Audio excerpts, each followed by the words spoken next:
تکفیر کرتے ہیں یا ریاست ان کی تکفیر کرتی ہے اور ہم ان کو مسلمانوں کی کمیونٹی سے الگ کرتے ہیں اور اس وجہ سے کرتے ہیں کہ اتنا بڑا انحراف ہے، تو آپ لوگوں کو کیا پریشانی لاحق ہے کہ آپ لوگ آ جاتے ہیں میدان میں اور ہمیں روکنے کی کوشش کرتے ہیں؟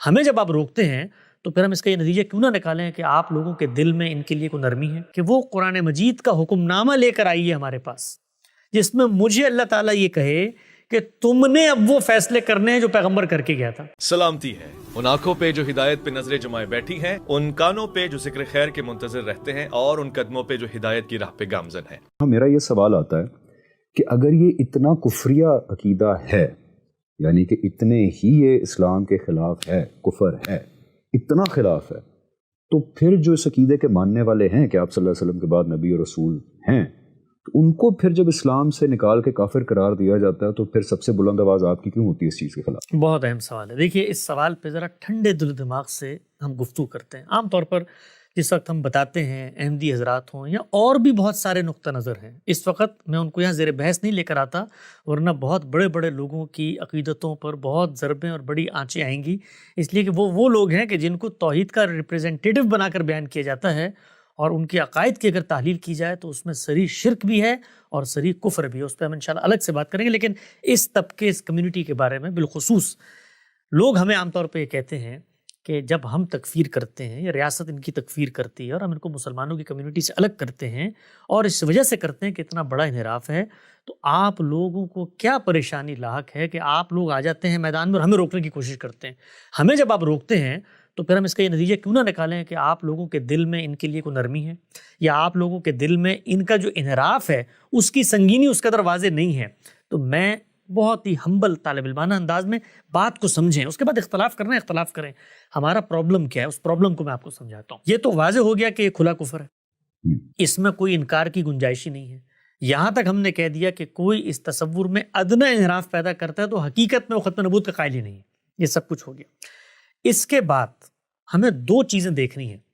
پہلی چیز یہ دیکھنی ہے کہ میں دنیا میں کیا اختیارات لے کر آیا ہوں بطور انسان کی۔ اللہ تعالیٰ نے اس دنیا میں پیغمبروں کو جب مبعوث کیا تو مبعوث کرنے کے بعد جو مخاطبین تھے ان کے بارے میں ایک اسکیم آف تھاٹ ہے جس کو اپنی کتابوں میں منتقل کیا ہے۔ وہ کیا ہے کہ پیغمبر کا انکار کرو گے تو سزا ملے گی، ٹھیک ہے؟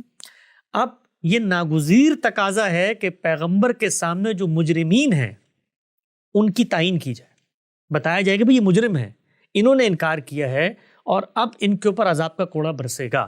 گویا وہاں پر تکفیر کرنا بھی، اور اگر کوئی خود کافر ہو کر کھڑا ہوا ہے تو اس کے اوپر سزا کا اطلاق کرنا بھی ناگزیر تقاضا ہے۔ تو پیغمبروں کے باب میں تو یہ ہونا ہے عمل۔ یعنی کہ رسول کیونکہ دنیا کے اندر اللہ کی عدالت بن کے آتا ہے اپنے مخاطبین کے لیے، اور رسول کا انکار کرنے والوں کو دنیا کے اندر سزا دی جانی ہے، اس لیے ضروری ہے کہ رسول کے جو امیجیٹ مخاطبین ہیں ان کے اندر تکفیر کی جائے، بتایا جائے کہ یہ کافر ہیں اور ان کو کفر کی بنیاد پہ سزا دی جائے۔ یہ رسول کی امیجیٹ آڈینس کے لیے بالکل ایسے ہی۔ اب دیکھیے، جو رسول اللہ صلی اللہ علیہ وسلم کی امیجیٹ آڈینس تھی یا کسی بھی پیغمبر کی امیجیٹ آڈینس تھی، آپ ان کے بیانات کو نکال کر پڑھیں۔ قرآن مجید نے حکایت کی، ہم نے 23 اعتراضات کی سیریز میں تکفیر پہ کوئی 15-20 گھنٹے گفتگو کر کے وہ تمام مقامات پیش کی ہیں۔ وہ جو گروہ سامنے موجود ہے نا، وہ اپنے بارے میں یہ کہتا ہے کہ ہم کافر ہیں، ہم انکار کرتے ہیں، ہم انکار کرتے ہیں، ہم تمہاری اس ہدایت کو نہیں مانتے۔ یہ بھی نہیں کہتے صرف اس کے بعد کہ ہم اس ہدایت کا خاتمہ کریں گے، بلکہ ہم آگے بڑھ کے تمہیں قتل کر دیں گے۔ تو انہوں نے اپنے عمل سے اس رول کو تسلیم کر لیا جس رول پر اللہ کا عذاب آنا ہے۔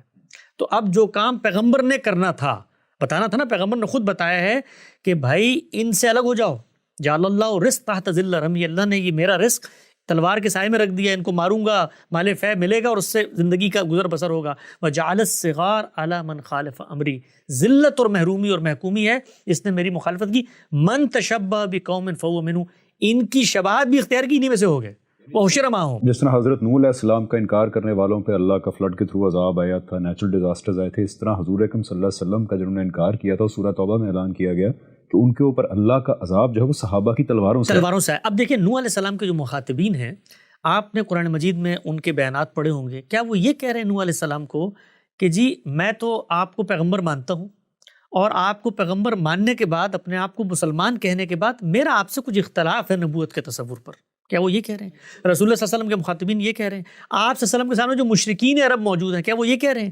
وہ تو یہ کہہ رہے ہیں کہ ما نعبدوہ الا لیقربونا ہم شرک کو دین بنائیں گے، شرک ہمارا دین ہے۔ کیوں دین ہے اس کی دلیل پیش کر رہے ہیں۔ تو مخاطبین میں کون کافر ہے انکار کرنے والا؟ وہ خود کھڑے ہوئے ہیں کہ ہم کافر ہیں، وہ دعویٰ کر رہے ہیں۔ اچھا جب وہ دعویٰ کر رہے ہیں تو وہ دعویٰ نہ بھی کریں تب بھی اللہ نے جو کفار کے ساتھ معاملہ کرنا ہے پیغمبر کی موجودگی میں وہ ہو کر رہے گا۔ وہ معاملہ تو ہو گیا ان کے ساتھ، جو ہونا تھا وہ ہو گیا، اللہ کی عدالت لگ گئی۔ انکار کرنے والوں نے انکار کیا، یہاں تک کہا قرآن مجید نے کہ یہ کافر تھا۔ اقرار بھی، جس وقت تلوار منہ پہ آ گئی اور یہ اس وقت کہتا ہے کہ مجھے امان دو، میں بات سننا چاہتا ہوں، الگ کر دو اس کو، اس لیے کہ وہ اپنے بیان میں اب کافر نہیں رہا، وہ یہ کہہ رہے کہ میں انکار کرنے والا۔ جو شخص ہے اس کا دعویٰ معتبر ہوگا۔ اگر وہ منافق ہے تو ان کے لیے اللہ تعالیٰ نے الگ کیٹیگری بنا دی بھائی، وہ بتا دیا کہ دل میں نفاق ہے۔ کیا ان کے ساتھ وہی معاملہ کیا جو کفار کے ساتھ کیا؟ کیوں نہیں کیا؟ کیوں نہیں کیا گیا؟ اس لیے کہ وہ اپنے دعوے میں، اپنے ظاہر میں وہاں نہیں کھڑے ہوئے تھے جہاں کفار کھڑے ہوئے تھے۔ تو پہلی بات جو میں نے کی وہ یہ کہ یہ دنیا میں میرا رول کیا ہے۔ اگر تمہیں پیغمبر صلی اللہ علیہ وسلم کی جماعت اور صحابہ کی جماعت میں کھڑا ہوا ہوں جن کے ساتھ اللہ کی خاص سنت کا ظہور ہونا تھا، تو میں اس خدمت میں آگے بڑھ کے تعین کا کام کروں، اور اس میں مجھ سے اگر کوئی غلطی ہو جائے تو اللہ تعالیٰ مجھے بتا دے۔ یہ کام میں نے کرنا نہیں ہے۔ دوسری بات، جن لوگوں کے ساتھ کرنا تھا وہ تو انکار کی جگہ پر خود کھڑے ہوئے تھے۔ اب میں کون ہوں اور یہ کون ہے؟ میں اس وقت ایک ایسا مسلمان ہوں جس کو جو بھی حق ایکسرسائز کرنا ہے اس کی تصویب پہلے اللہ سے چاہیے۔ مجھے قرآن مجید نے کسی شخص کے مشرک ہونے کے، کسی شخص کے کافر ہونے کا فیصلہ کرنے کی کوئی اتھارٹی ابھی نہیں دی۔ پیغمبر کو دی تھی، اس کی جماعت کو دی تھی، مجھے نہیں دی۔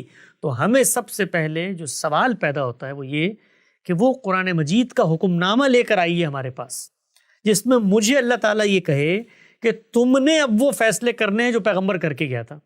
اور پیغمبر نے جب کافر قرار دیا تھا یا انہوں نے خود اپنے آپ کو کافر مانا تھا تو کچھ چیزوں کا اطلاق ہوا تھا بھائی ان کے اوپر، ان کو زمین پر مارا گیا، ان کو محکوم بنایا گیا، ان سے جزیہ لیا گیا، ان کو جلا وطن کیا گیا۔ تو یہ سارے کام اگر میں نے کرنے ہیں تو میں بھی آج تعین کروں، تو ہم یہ کہتے ہیں کہ ہمیں اللہ نے اس کا حق نہیں دیا۔ یہ پہلی بات۔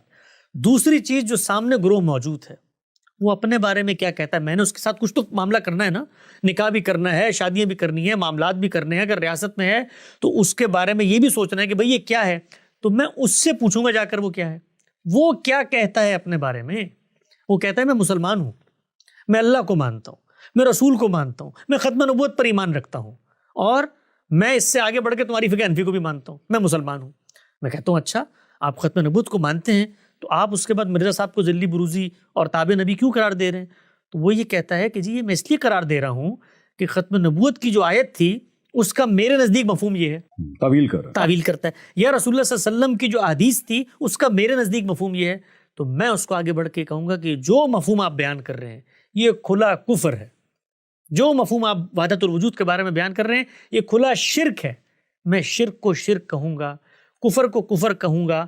اس شخص کے بارے میں اگر میں یہ کہتا ہوں کہ بھائی یہ غیر مسلم ہے تو اس کے لیے اس کو تسلیم کرنا چاہیے کہ میں غیر مسلم ہوں۔ کیسے تسلیم کرنا چاہیے؟ کہ وہ کہے کہ میں اللہ کو نہیں مانتا اور میں ختم نبوت کو نہیں مانتا۔ وہ کہہ رہا ہے میں مانتا ہوں۔ آپ دیکھیے قرآن مجید میں اللہ تعالیٰ نے کہا یہ مسیحی شرک کر رہے ہیں، یہ اللہ کا انکار کرتے ہیں، تب بھی مسیحیوں کی جو شناخت تھی نا اہل کتاب ہے اس کو چیلنج نہیں کیا۔ اللہ نے کہا یہ اہل کتاب ہے، کہنا تو یہ چاہیے تھا بھائی کتاب میں تو کہاں لکھا ہوا شرک کرنا۔ اس میں میں ایک مثال دیتا ہوں جی کہ ہمارے ہاں ایک بہت بڑا طبقہ ہے جو اپنے آپ کو مسلمان کہتا ہے، وہ مسلمان ہیں بھی، جو کہ ایسے کام کرتے ہیں جو بالکل بلیک اینڈ وائٹ شرک ہے، جیسے قبروں پہ سجدے کرنا، قبروں سے مانگنا، نام لے لے کے مانگنا کہ یا غوث مجھے یہ عطا کر دے۔ آپ کو پتہ ہی ہے کہ یہ کون لوگ ہیں۔ اب ہمارے نزدیک، اب ایک بہت بڑے طبقے کے نزدیک وہ جو کر رہے ہیں وہ کھلا شرک ہے، مطلب اس سے اب شرک اور بلیک اینڈ وائٹ ہو نہیں سکتا کہ اللہ تعالیٰ نے اپنا اتھارٹی ڈیلیگیٹ کی ہوئی آگے لوگوں کو، ان سے مانگے جا کے آپ جیسے اللہ سے مانگتے ہیں۔ تو آپ بیسکلی کہہ رہے ہیں کہ ایسے لوگ جن کو میں دیکھتا ہوں کہ یار یہ آپ کیا شرک کر رہے ہو، قبروں سے مانگ رہے ہو، مردہ لوگوں سے مانگ رہے ہو، مجھے صرف یہ اختیار ہے کہ میں ان پہ ان کی جو وہ حرکت کر رہے ہیں اس کا شرک واضح کروں، لیکن اس سے آگے بڑھ کے میں ان کو کہوں کہ نہیں تم کافر ہو اور تم اپنے آپ کو بھی کافر کہو، یہ آپ کہہ رہے ہیں کہ مجھے اختیار نہیں ہے۔ بالکل بھی نہیں ہے۔ دیکھیے اس میں ایک اور پہلو میں آپ پر واضح کرتا ہوں، وہ پہلو یہ ہے کہ لوگ عام طور پہ یہ کہتے ہیں کہ پھر اس کا مطلب آپ کے نزدیک اسلام کے جو بنیادی تقاضے ہیں، کل کوئی ہندو کھڑے ہو کے بولے کہ میں مسلمان ہوں تو آپ مان لیں گے اس کو؟ کل کوئی شخص سے بولے کہ میں اللہ کو نہیں مانتا اور میں مسلمان ہوں، آپ مان لیں گے اس کو؟ یہ جو آپ احمدی حضرات کے بارے میں کہتے ہیں کہ بھائی وہ اپنے آپ کو اگر مسلمان کہتے ہیں تو ہم ان کے افکار پہ، نظریات پہ کفر کا بھی اطلاق کریں گے، شرک کا بھی اطلاق، جو اطلاق ہو سکتا ہے وہ کریں گے، لیکن اگر آپ نے یہ گنجائش دے دی تو پھر تو کل کوئی شخص سے کھڑے ہو کر کہے گا نا کہ میں ختم نبوت کو مانتا ہی نہیں، اور تب بھی آپ کہیں یہ بھی مسلمان ہے، اپنے آپ کو مسلمان کہہ رہا ہے۔ تو اس کے جواب میں آپ سے کہتا ہوں کہ روئے زمین کے اوپر مجھے کوئی ایک ہندو لے کر آ کے دکھائیے جو ہندو ہونے کے باوجود مجھ سے یہ مطالبہ کر رہا ہو کہ آپ مجھے مسلمان سمجھیں کہ بھئی آپ کی نظر میں گزرا نہیں، کوئی شخص دنیا میں موجود ہے اور بھائی جو اللہ کو نہیں مانتا وہ کہتا ہے میری شناخت ایتھیسٹ ہے، میں مولد ہوں، دوبارہ مجھے مسلمان مت کہنا کبھی۔ کوئی شخص جو ختم نبوت کو نہیں مانتا، کبھی آپ نے دنیا میں یہ دیکھا کہ کوئی شخص میرے پاس آئے اور آ کر یہ کہے کہ میں ختم نبوت کو بطور عقیدہ نہیں مانتا، اب بھی آپ مجھے مسلمان تسلیم کریں؟ وہ کون بے وقوف ہوگا جو یہ کام کرے گا؟ ہر شخص جو ختم نبوت کے نظریے کے اندر کوئی خرابی پیدا کرتا ہے وہ پہلا اقرار پتہ کیا کرتا ہے؟ میں ختم نبوت کو مانتا ہوں۔ کیونکہ اگر یہ کہہ دے کہ میں ختم نبوت کو نہیں مانتا تو اس کے بعد مسلمانوں کی جماعت میں شامل ہونے کی اس کے پاس خود ہی کوئی بنیاد نہیں باقی رہتی۔ وہ میرے پاس آ کیوں رہا ہے؟ جب وہ اللہ کو نہیں مانتا، اللہ کے رسول کو نہیں مانتا، اور رسول کو ماننے کا تقاضا یہ ہے کہ ختم نبوت کو مانا جائے، تو دنیا کے اندر ایسا بیوقوف روئے زمین پہ کوئی نہیں پایا جاتا جو میں، یہ ایسے ہی ہے کہ کل کوئی مسلمان کہے مسیحیوں کو کہ آپ مجھے مسیحی مانے اس لیے کہ میں صحیح نہیں سے کوئی مانتا ہوں، کوئی مسلمان کہے گا یہ؟ کیوں کہے گا کہ مجھے مسیحی مانو؟ وہ کہے گا میں مسلمان ہوں۔ تو دنیا میں یہ کہیں نہیں ہوتا۔ اور یہ جو لوگ ہیں یہ اپنے آپ کو مسلمان کہتے ہیں، یہ قرآن کو اللہ کی کتاب سمجھتے ہیں، یہ رسول اللہ صلی اللہ علیہ وسلم کے بارے میں کہتے ہیں ختم نبوت بھی ہو گیا ہے، ہم تابع ہیں ان کے، ہم ذل ہیں ان کا، ہم غیر تشریعی ہیں۔ یہ سب کی سب لغویات ہیں ہماری نظر میں، کھلا کفر ہے ہماری نظر میں، لیکن ہم ان لوگوں پر غیر مسلم ہونے کا تب اطلاق کریں گے کہ جس وقت وہ یہ کہیں کہ ہم غیر مسلم ہیں، ختم نبوت کو نہیں مانتے، اب مرزا صاحب ہمارے لیے سب کچھ آؤ جو کرنا ہے کر لو۔ کیا وہ یہ کر رہے ہیں؟ وہ کہہ رہے ہیں ہم ہیں مسلمان، ہم مسلمان ہیں، ہم ختم نبوت کو مانتے ہیں۔ وہ یہ کہتے ہیں کہ بھائی تمہارے پورے ختم نبوت کے تصور کو ماننے کے باوجود مانتے ہو نا سیدنا مسیح نے آنا ہے، تو ہمارا والا مسیح مسیح ہے، ہمارا والا جو ہے وہ مہدی موعود ہے، ہمارا والا جو ہے وہ ذل ہے، بروز ہے، جو تمہارے صوفیہ مانتے ہیں۔ 10,000 کانسیپٹس کو ہماری روایت میں سے لا کے بتا رہے ہوتے ہیں۔ آپ کو میں ایک اور بات بتاتا ہوں، لوگ عام طور پہ یہ کہتے ہیں کہ جو صوفیہ حضرات ہیں ہمارے، ان کے بھی بڑے انحرافات ہیں، غیر تشریعی نبوت کی بھی وہ بات کرتے ہیں، لیکن انہوں نے کبھی اپنے بارے میں نبوت کا دعویٰ نہیں کیا، لفظ کبھی استعمال نہیں کیا۔ میں ایک طالب علم کی حیثیت سے اس دعوے کی تحقیق کرنے گیا۔ آپ یقین جانیں، میری اینیمیٹڈ ویڈیوز ہیں اس کے بعد، یہاں لنک ڈسکرپشن میں آئے گا، لوگ اس کو دیکھیں۔ وہ عبارتیں ان کی اپنی زبانی میں نے نقل کی ہیں۔ شیخ ابن عربی، شیخ عبد القادر جیلانی کی وہ عبارت کہ اے گروہ انبیاء تمہیں کیا دیا گیا؟ یہ نبوت دی گئی ہے، ہمیں جو کچھ دیا گیا ہے وہ تمہیں دیا ہی نہیں گیا، اس کی تعویل کرتے ہیں۔ اور کیا کہتے ہیں؟ وہ کہتے ہیں کہ جب یہ کہا گیا نا اے گروہ انبیاء، تو اس سے ایک مراد شیخ کی یہ ہو سکتی ہے کہ گروہ انبیاء سے انبیاء اولیاء مراد ہیں، اولیاء کے بھی انبیاء، اولیاء کے انبیاء مراد ہیں۔ یعنی کہ شیخ عبد القادر جیلانی اپنے حلقہ اولیاء کے انبیاء سے مخاطب ہیں، اور ان کو کہہ رہے ہیں کہ مجھے جو کچھ دیا گیا تمہیں وہ دیا ہی نہیں گیا۔ اور آپ مجھے بتائیے کہ اور کیا ہوگی؟ وہاں ذل تھی، ایک جگہ بروز تھی، ایک جگہ تابع نبوت تھی، ایک جگہ غیر تشریعی نبوت تھی، ایک جگہ پہ یہ صورت ہے کہ انبیاء اولیاء کی اصطلاح ہے۔ تو ہر جگہ پر آپ کو انحراف ملے گا، لیکن نعوذ باللہ من ذالک، میں شیخ عبد القادر جیلانی کے بارے میں یہ کہوں گا کہ کافر ہے، یا ان کے سامنے کبھی انہوں نے یہ کہا کہ میں عقیدہ ختم نبوت کو نہیں مانتا؟ نہیں، ہر جگہ پر تعویل ہے۔ اچھا، اب جب ہم صوفیہ کی بات کرتے ہیں تو لوگ یہ کہتے ہیں یہ مرزا کو گنجائش دینے کی بات کر رہے ہیں۔ بھائی گنجائش دینے کی بات نہیں کر رہے، ہم یہ کہہ رہے ہیں کنسسٹنٹ رہو، تم رہو کنسسٹنٹ۔ جس وقت وحدت الوجود کا نظریہ، آپ سوچیں اللہ تعالیٰ نے قرآن مجید میں کہا کہ سیدنا مسیح ایک شخصیت ہے نا، ان کو انہوں نے خدا کا جسدی ظہور قرار دیا تو یہ مشرک ہیں۔ آپ کہتے ہیں پوری کائنات خدا کا جسدی ظہور ہے، اور وجود کسی کا حقیقی مان لو تو شرک ہے۔ یہ شرک اس سے بڑا کیا ہوگا؟ لیکن کیا کہنے والے اس کو شرک کہہ رہے ہیں؟ وہ تو کہہ رہے ہیں یہ اخص الخواص کی توحید ہے وحدت الوجود۔ تو یعنی آپ کہہ رہے ہیں کہ جو اس طرح کے عقائد رکھتے ہیں، میں قادیانی اس کو سائڈ پہ کر کے مشرکوں کو لے آتا ہوں، جو مطلب شرک کرتے ہیں، مشرک نہیں، جو شرک کرتے ہیں، کہ جو شرک کر رہے ہیں ان کو صرف یہ بیان کرنے کا حق ہے بھی آپ شرک کر رہے ہیں، کیونکہ وہ اپنے آپ کو مسلمان کہتے ہیں تو ہمیں یہ اختیار نہیں کہ ہم کہیں کہ جو تم مسلمان نہیں ہو، ہمیں صرف ان کا شرک ان پہ واضح کرنے کا اختیار ہے۔ اب کیا وہ مسلمان تھے، نہیں تھے، اسلام کے دائرے سے خارج ہو گئے، یا اللہ تعالیٰ ان کی غلطی کو کہیں مطلب ان کو کوئی چھوٹ دے دیں گے, کچھ معافی ہو جائے گی. یہ سارے معاملات قیامت کے دن پتہ لگیں گے ہمیں دنیا کے اندر وہ اختیار نہیں دیا گیا. ہمارا اختیار صرف اتنا ہے کہ ان کے اوپر ان کے عقیدے کا کفر بار بار دلائل بار بار واضح کریں, اور جو وہ اپنے بارے میں دعویٰ کر رہے ہیں اس دعوے کی تردید میں, یعنی وہ کہتے ہیں میں مسلمان ہوں, تو میں اس سے کیا کہوں گا بھائی اگر مسلمان ہوں تو عقیدہ ختم نبوت کو ویسے مانو جیسے ماننے کا حق ہے. یہی کہوں گا نا, یہاں میں یہ کہوں گا کہ تم جھوٹ بول رہے ہو, تم مسلمان ہو, تم تو ختم نبوت کے عقیدے کو مانتے نہیں, تو آگے سے کیا کہے گا؟ وہ کہے گا میں اپنے بارے میں دعویٰ کر رہا ہوں میں مانتا ہوں, آپ کس اصول پہ دعویٰ کر رہے ہیں کہ میں نہیں مانتا؟ میں کہوں گا دیکھو مجھے ظاہر میں نظر نہیں آ رہا. وہ کہتا ہے آؤ میں تمہیں بتاتا ہوں کیسے, میں اس کی تعویل کرے گا. تو اب گفتگو جائے گی مکالمے میں. جیسے وہ جو کھلا شرک کر رہے ہیں وہ بھی تعویل کرتے ہیں, ہم شرک نہیں کر رہے, ہم شرک نہیں کرتے. جو قبروں میں سجدہ کرتے ہیں وہ تو اپنے آپ کو توحید کے چیمپئنز کہتے ہیں تو وسیلہ بن رہا ہے, تو توسل ہے, تو یہ چیزیں ہر جگہ پہ تعویل ہوتی ہے. تو ہم یہ کہتے ہیں کہ یہ جتنے منحرفین ہیں عقیدہ ختم نبوت میں ادنیٰ انحراف کفر ہے, کھلے کفر کے مرتکبین ہوتے ہیں.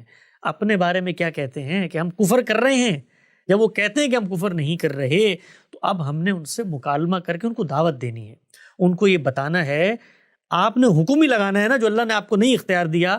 آپ ان سے شادی نہ کریں بھائی, آپ شادی نکاح نہیں کرنا چاہتے, آپ ان کا ذبیحہ نہ کھائیں. آپ کو 10,000 آپ کہتے ہیں ہماری آئیڈینٹی میں خلط مبس کرتے ہیں, تو سیاسی مسئلہ ہے نا, آپ ان سے سیاست کی جگہ پہ ڈیل کریں.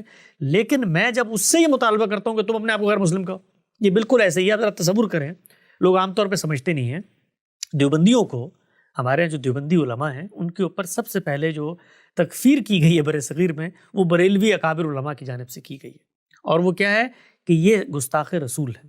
رسول اللہ صلی اللہ علیہ وسلم کے منصب کو ماننے کے جو تقاضے ہیں یہ ان کو نہیں مانتے, اس لیے یہ نبوت پر ایمان نہیں رکھتے, اس لیے گستاخ ہیں, اس لیے کافر ہیں.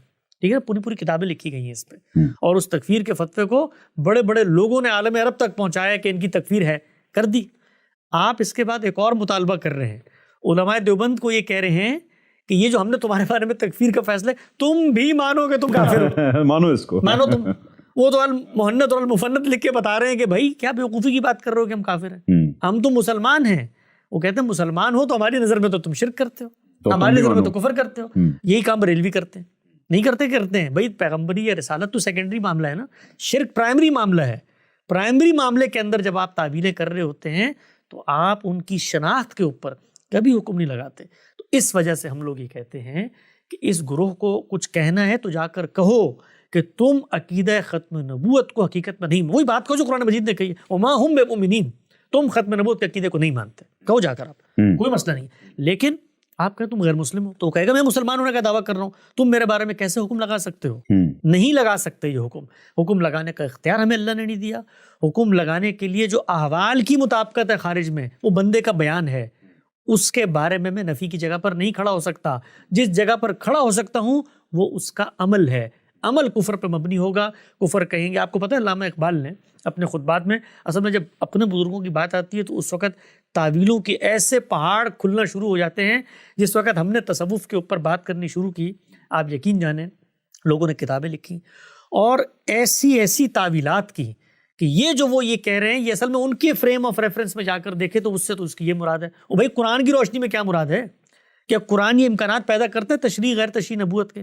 کیا قرآن غوث کتب ابدال کے یہ اختیارات بتاتا ہے جو آپ پیدا کر رہے ہیں؟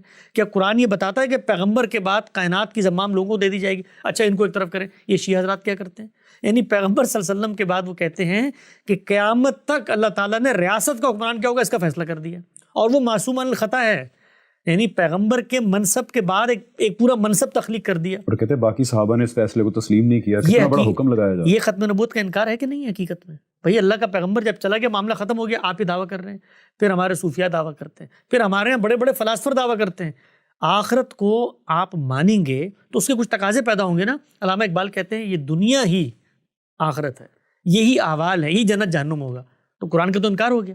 تو اب جو لوگ کہتے ہیں نا کہ جی چور تو یہ نہیں کہہ رہا کہ میں نے چوری کی ہے, وہ کہتے ہیں ہم نے چور کو بٹھا کے ثابت کیا کہ تم نے چوری کی ہے, اب تو آپ مانیں نا. یعنی ہم جب یہ کہتے ہیں کہ بھائی جنہوں نے چوری کی ہے, لوگ کہتے ہیں نا کہ چور کو تو چوری کہیں گے نا, تو وہ چور کہتا ہے میں نے چوری نہیں کی. اس کے جواب میں علماء کہتے ہیں نہیں, ہم نے بٹھا کر ثابت کر دیا ہے. بھائی آپ نے کیا ثابت کیا ہے؟ وہ تو آج تک نہیں مان رہے ہم نے چوری نہیں کی. وہ تو آپ نے یہ ثابت کیا کہ آپ کے نزدیک عقیدہ ختم نبوت سے انحراف ہو گیا ہے۔ یعنی کہ آپ نے ثابت کر دیا کہ اس نے چوری کی ہے، پھر بھی وہ کہہ رہا ہے کہ میں نے چوری نہیں کی۔ اب جج آئے گا اور جج ہی فیصلہ کرے گا، اور جج تو قیامت کے دن آئے گا، قیامت کے دن آئے گا۔ وہ جو کہ کہتے ہیں نا پارلیمنٹ نے فیصلہ کر دیا، وہ پارلیمنٹ پہلے استقرار حق لے کر آئے اللہ تعالیٰ سے۔ پارلیمنٹ کو یہ حق دیا کس نے کہ وہ لوگوں کو دنیا کے اندر یہ فیصلہ کرے، یہ حق اللہ نے دیا، اس کے بعد جمہوریت نے دیا۔ نیشن اسٹیٹ کے اندر اس طرح ہم لوگوں کے کفر و ایمان کا فیصلہ کرتے ہیں۔ اب ایک سوال ہے یہاں پہ، اور میرے آخری 2 سوال رہ گئے، اس کے بعد ہم اختتام کی طرف جاتے ہیں۔ یہاں سوال یہ ہے کہ بالکل ٹھیک ہے، یہ بات مان لی کہ ہر مسلک کے کچھ ایسے عقائد ہیں جس کے بارے میں دوسرا مسلک یہ کہتا رہا ہے ہسٹوریکلی کہ ان عقائد کی بنیاد پہ یہ اسلام کے دائرے سے باہر ہیں۔ ایک بہت بڑی تاریخ ہے فتووں کی بھی، تکفیر کی بھی۔ اب کچھ میرا خیال ہے مسلمانوں کو ٹھنڈ پڑ گئی ہے ماڈرن زمانوں کے اندر، لیکن ایک بہت بڑی تاریخ ہے جہاں پہ ہر مسلک دوسرے کی تکفیر کرتا رہا ہے۔ لیکن یہاں پہ آرگومنٹ یہ کیا جاتا ہے کہ جہاں پہ قادیانیوں کی بات ہے، احمدیوں کی بات ہے، تو وہاں پرنسپل یہ انووک کیا جاتا ہے کہ جی یہ ان کے معاملے میں تو ساروں نے مل کے تکفیر کر دی ان کی، سب کہہ رہے ہیں کہ یہ کفر ہے۔ تو اس سچویشن کے اندر پھر کیوں نہ، اگر سارے کہہ رہے ہیں تو کر دیا جائے؟ تو کیا یہ پرنسپل ٹھیک ہے کہ اگر میجورٹی ایک گروپ آف پیپل کو کہے کہ ان کا عقیدہ کفری ہے تو ان کو اسلام سے باہر کیا جا سکتا ہے؟ پرنسپل ٹھیک ہے؟ کہیں قرآن میں یہ پرنسپل بیان کیا گیا یا کہیں؟ اکثریت کی بنیاد پر حق و باطل کا فیصلہ ہوتا ہی نہیں ہے۔ اکثریت کی بنیاد پہ جب غلط بھی فیصلہ ہو جائے تو اس کو مانا جاتا ہے۔ ہم مانتے ہیں اس وقت قادیانیوں سے ہم شادی کرتے ہیں؟ نہیں کرتے۔ ہم اس وقت جب آئی ڈی کارڈ لینے جاتے ہیں وہاں لکھتے ہیں، سب کچھ مانتے ہیں کیونکہ فیصلہ کر دیا۔ فیصلہ غلط بھی ہو تب بھی مانا جاتا ہے۔ لوگ عام طور پہ کہتے ہیں نا کہ جی یہ پارلیمنٹ کا فیصلہ خدا کا فیصلہ نہیں ہوتا۔ خود علماء دوسری جگہ رو رہے ہوتے ہیں کہ پارلیمنٹ کو اختیار نہیں ہونا چاہیے، جی کل یہ ہم جنس پرستی کو جائز قرار دے دے گی۔ یہ تھوڑی ہو سکتا ہے کہ لوگوں کو ہم اختیار دے دیں۔ تو لوگوں کا کوئی بھی اختیار جو انہوں نے ایکسرسائز کیا ہے اس سے اختلاف بھی ہو سکتا ہے۔ اس پر ہم یہ تو ضرور کہیں گے کہ جب فیصلہ ہو گیا تو انارکی پیدا نہیں کریں گے۔ تو یہ جو معاملہ ان کے ساتھ ہوا نا کہ سب نے مل کر کیا، تو یہ ٹھیک ہے کہ سب نے مل کر کیا، لیکن یہ سب کو مل کر کرنے پر جو مجبور کرنے والی قوت ہے وہ بھی یہ خود ہے۔ یعنی احمدی حضرات، میں نے پچھلے دنوں ایک انٹرویو میں کہا کہ ان لوگوں نے اس چیز کا آغاز کیا ہے، پہلے نام الگ کیا۔ یہ جتنے باقی لوگ تھے ان کے انحرافات پائے جاتے تھے، لیکن یہ لوگ سیاست میں بھی آئے، انہوں نے الگ خطہ ارض حاصل کرنے کی بھی کوشش کی۔ کہہ رہے ہیں کہ احمدیز نے پہلے تکفیر کر دی، احمدیز تکفیر۔ لوگ عام طور پہ کہتے ہیں جی وہ محمد حسین بٹالوی ایک عالم تھے، اہل حدیث عالم تھے، انہوں نے جو ہے اس کا آغاز کیا تھا انفرادی سطح پر۔ تو آج ہمارے اوپر 10 لوگوں نے تکفیر کے فتوے لگائے ہوئے، ہر مولوی پہ بھائی دو علماء دیوبند میں بھی تو تکفیر ہوئی ہے۔ کہنے سے مراد یہ تھی کہ منظم سطح پر تکفیر کیا کسی ادارے نے، اس زمانے میں مسلم لیگ موجود ہے، اس زمانے میں دارالعلوم دیوبند موجود ہے، اس زمانے میں جمعیت علماء ہند موجود ہے، جو مسلمانوں کی سیاسی قیادت ہے، ان لوگوں نے تکفیر کی۔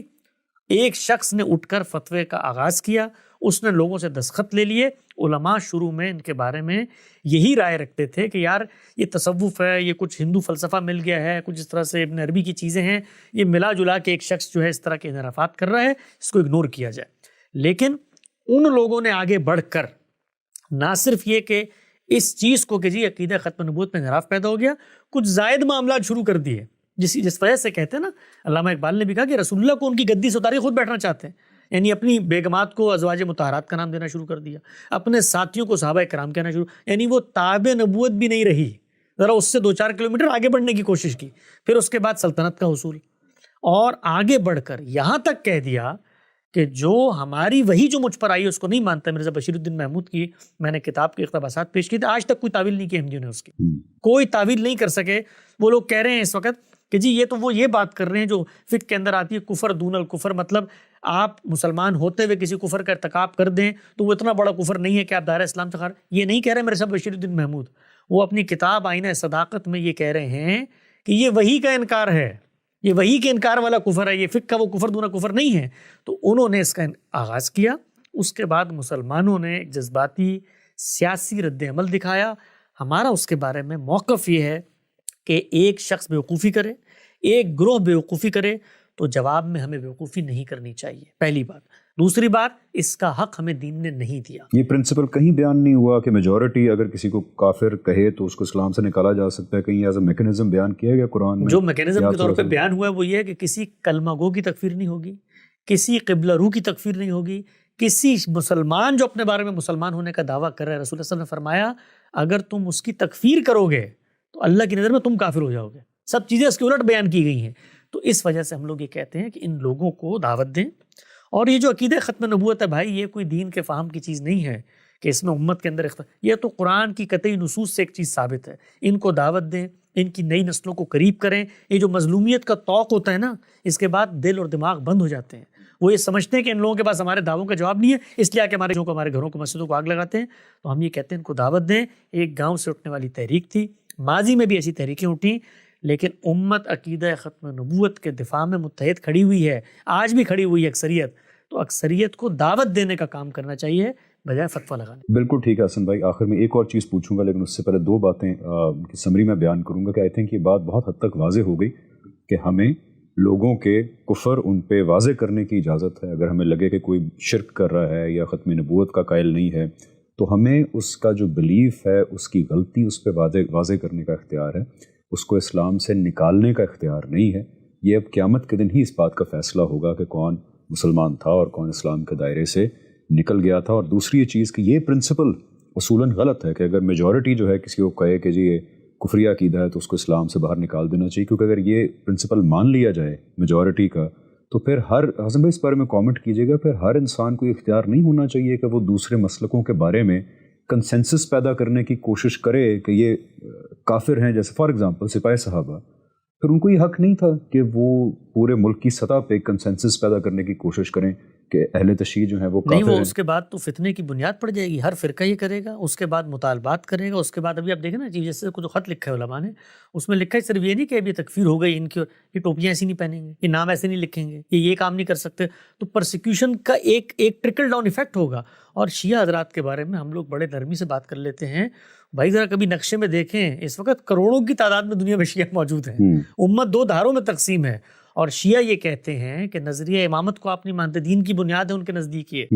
اور ہمارے ہاں وہ تحریکیں اٹھی جو ان کی تکفیر کی بات کرتی ہیں. کل اگر شیعوں کو اکثریت حاصل ہو گئی خدا نہ خواستہ، تو ہم لوگ کہاں جائیں گے ذرا سوچیں، کیونکہ ان کی نظر میں تو ہم لوگ منحرفین ہیں، ہماری نظر میں وہ ہیں. ایبسلیوٹلی. سو یہ پرنسپل ٹھیک نہیں ہے کہ میجورٹی اگر مان لے کہ یہ کفر ہے تو اس کو اسلام سے باہر نکال دیا جائے، اور اس کی اجازت بھی نہیں دی جا سکتی، بیکاز یہ ایک بہت بڑی پرسیکیوشن کا دروازہ کھولنے جیسا ہے. آخر میں آپ سے پوچھوں گا جو پاپولرلی پوچھا بھی جاتا ہے کہ ٹھیک ہے جی ساری بات سمجھ آ گئی آپ کی، لیکن پھر آپ صلی اللہ علیہ وسلم کے دور میں ہم کچھ اقدامات دیکھتے ہیں، جیسے مسلمہ کذاب تھا، اس نے جو ہے نبوت کا دعویٰ کیا اور کیسے اس کے خلاف اقدام ہوا. تو اس پس منظر میں آپ کیسے دیکھتے ہیں؟ وہاں تو لگ رہا ہے کہ اچھا بھی کسی نے نبوت کا دعویٰ کیا، آئیں جس کی ایسی کی تیسی پھیرتے ہیں، تو پھر آج ہم وہ کیوں نہ کریں؟ جی، مسلمہ کذاب جو تھے انہوں نے جو نبوت کا دعویٰ کیا تھا، دعویٰ کرنے کے بعد یہ کہا تھا کہ میں ختم نبوت پر ایمان رکھتا ہوں، اور اس کے بعد میں ایک تعویل کر رہا ہوں کہ رسول اللہ کے بعد میرے اوپر بھی رسالت آ گئی ہے. Very important.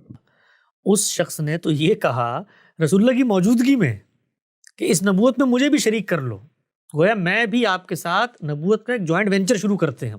اس نے یہ کہا. کیا مسلمہ کذاب یہ کہتا تھا کہ میں مسلمان ہوں، اور مسلمان ہوتے ہوئے میں نے ختم نبوت کی آیات اور روایات اور صوفیاء کے تصورات کی روشنی میں غیر تشریح نبوت کا یہ نقطہ نظر پیدا کرنے کے بعد ایک تابع نبی کی حیثیت سے آج میں دعویٰ کر رہا ہوں؟ نہیں، وہ تو کہتا تھا کہ میں اپنا ایک تصور لے کر آ رہا ہوں.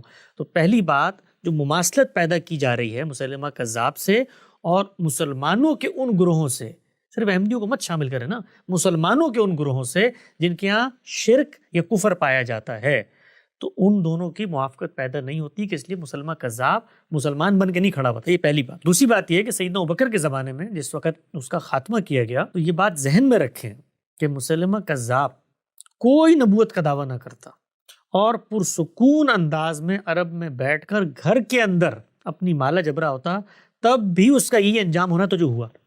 کیوں؟ کیونکہ پیغمبر کے جو مخاطبین ہوتے ہیں، اتمام حجت کے بعد میں نے عرض کیا تھا کہ اتمام حجت کے بعد دنیا میں عدالت لگتی ہے، دنیا میں عذاب آتا ہے. تو وہ پیغمبر کے مخاطبین پر آیا جنہوں نے انکار کیا. انکار کرنے کے بعد بعض اقرار کرنے والے لوگ بھی موجود تھے جو مومنین ہوئے، وہ اگر بعد میں انکار کر دیتے ہیں، مرتدین ہو جاتے ہیں، تو ان پر بھی اسی سزا کا نفاذ ہوگا. تو یہ لوگ جو پہلے مسلمان تھے پھر مرتد ہو گئے، اور مرتد ہونے کے بعد صحابہ کرام کے دور میں موجود تھے، تو پیغمبر کے اسی مشن، اسی قانون اتمام حجت کے تحت ان کو قتل کیا گیا ہے. آج کوئی شخص یہ کام کرتا ہے تو میرے پاس خدا کی جانب سے یہ اختیار نہیں ہے کہ میں اس کی جان لوں گا.